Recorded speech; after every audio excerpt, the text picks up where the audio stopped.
muita gente ali, na esperança de ganhar algum dinheiro, acaba se endividando ainda mais. Então a gente tem uma questão dramática aí no Brasil que pega todo mundo.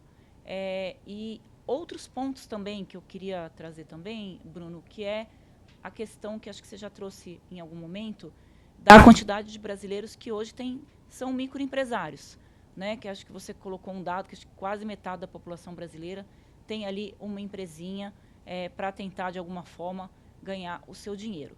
Se você não paga o seu imposto de um ano para o outro, você por algum motivo, e vamos falar aqui das pessoas honestas que não conseguiram pagar, não foi a malandragem, né? Por algum motivo, você é retirado, né, dessa faixa de imposto menor. E aí você já está endividado, porque você não conseguiu pagar os seus impostos, e você perde essa condição especial de regime tributário.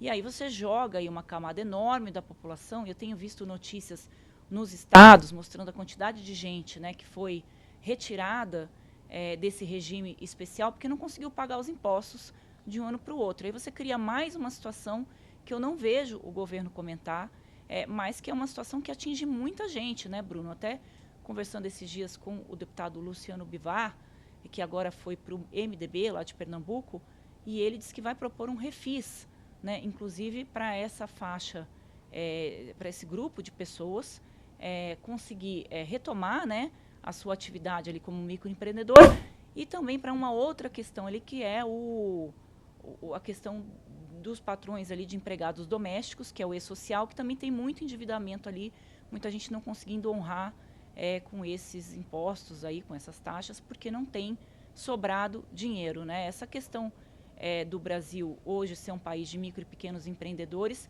está completamente fora do radar do governo, né, Bruno? Completamente, Andresa. E daí, voltando um pouquinho lá para a nossa o primeiro ponto de provocação que você trouxe aqui para a gente falar sobre a questão da democracia, do discurso da democracia, né? Quando a gente começa a falar de democracia, tudo é muito bonito, tudo é muito lindo, as pessoas, todas elas, quando você pergunta, claro, defendem o regime democrático e etc. A grande maioria delas, pelo menos, né? Mas eu ouso a te dizer, Andresa, e aos nossos telespectadores, que muita gente trocaria uma condição de viver num regime democrático por ter uma qualidade de vida boa. E você percebe isso nas classes mais baixas da sociedade, que não entendem o que é democracia, principalmente quando se tem uma visão de um Brasil da impunidade. E quando você fala em impunidade, a gente está falando sobre tudo da impunidade, sobre castas que são privilegiadas nesse país e que não deixam de maneira alguma essas pessoas que estão lá embaixo da classe social, da pirâmide social brasileira, terem algum tipo de sucesso. Então você olha para a justiça brasileira involucrada em grandes esquemas de corrupção, como esse agora apontado pelo caso Master, e as pessoas falam que democracia ou que justiça ou que Estado de Direito que é esse, que quem julga todos os grandes trâmites do país está envolvido em casos de corrupção. Então você já parte de um pressuposto que as pessoas já não acreditam muito no nosso regime de governo. E as pessoas daí, soma-se a isso, essa condição econômica vulnerável, com tanta dificuldade, com um endividamento altíssimo, e daí você traz um dado do Serasa recente, que 50% da população adulta brasileira está endividada, né? 50% é muita coisa. Isso que o Serasa pega, né?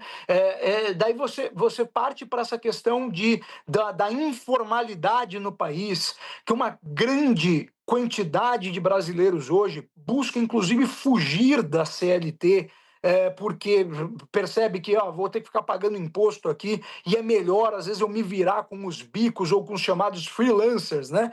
Que aqui no Brasil até essa expressão foi absorvida pelas camadas mais baixas da população, que fala, eu sou freelancer, eu sou freelancer.